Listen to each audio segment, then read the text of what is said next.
Well, I remember way back in the day when I was at Town Hall 9, or actually, no, I was at Town Hall 8. We had a Town Hall 9, and I can't even remember the base he was taking out. And he just decided to do this thing. It was so ultimately dumbass. I think the base was the one that was called Chief Pat's base. I think it was that design.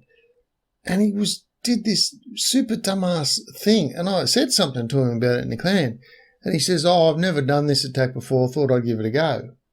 And I went off my nut at him. I said, "Look, I don't mind you doing your attacks, but clutch in a clan war is not the place to bring out a brand new attack that you've never ever done before. If you've never done an attack before, you need to be doing it in village raiding. Hey, do some clan challenges if you can, but if you can't, make up the army and hit village raiding." And that's what we see here. It's so great that with the troop cost now, your war army can be your village raiding army and help you get better at war. So that's basically what this attacker has done. He's cooked up essentially his war army, practiced, did a lot of stuff in friendly challenges within our clan, went to the friendly challenge clans, did a lot of things there, hit village raiding, as you can see up in Legends.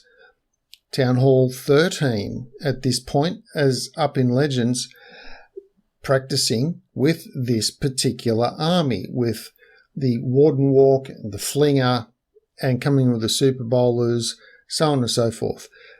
Watch this. Watch this. The Flinger doesn't even pop.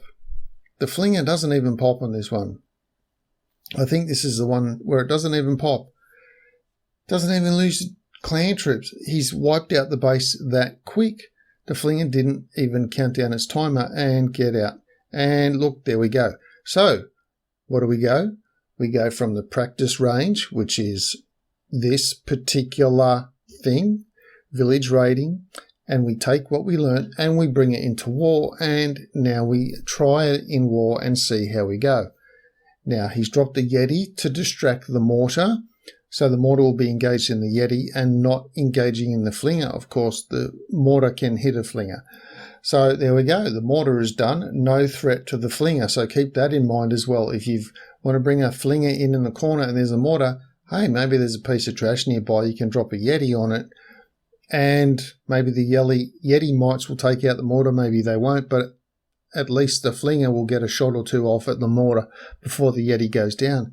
And as you have a look at this base already, he's only at 14% done. You begin to see his plan of action of where he's actually coming into the base. Super Wall Breaker into that compartment, because otherwise there was no real way into that compartment. And he's got 2 jump spells. He's just dropped that first jump spell. 1 freeze, 1 invisible spell, 1 poison. Here come the Super Bowlers. The Flinger's still doing this thing on the outside. Just let that Flinger go. He's got 6 wizards up his sleeve. Doesn't have to bring those in yet. Probably use those for cleanup. The Flinger will start taking out this right-hand side, and his troops have just pathed along. Now, he did have to use a double jump. Maybe he could have gotten away with a single jump into that compartment, but hey, you know, he didn't. He used the double jump and he got in. And with the Super Bowlers doing the double bounce, here we've got a little bit of invisibility action going on so that they can take out that scatter shot. Royal Champ just coming in now on that left-hand side. Queen is on the right-hand side with the Flinger.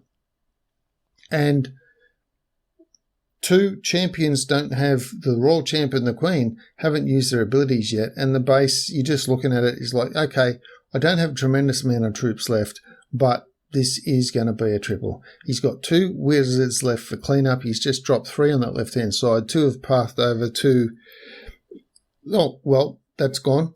But they pathed over to the elixir store, and he's dropped the other 2 wizards. Now, he probably could have dropped one at the bottom of the base instead of both of them elsewhere or something like that.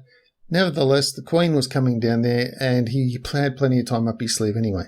So here we've got a great example, practice in village raiding, and the result you get in war is a 3-star. In any case, that's all I've got for this video. Lovely little Grand Warden bowler, Super Bowler attack with the Flinger. If you have any questions or comments about it, do please leave them down below. And as always, thanks for watching.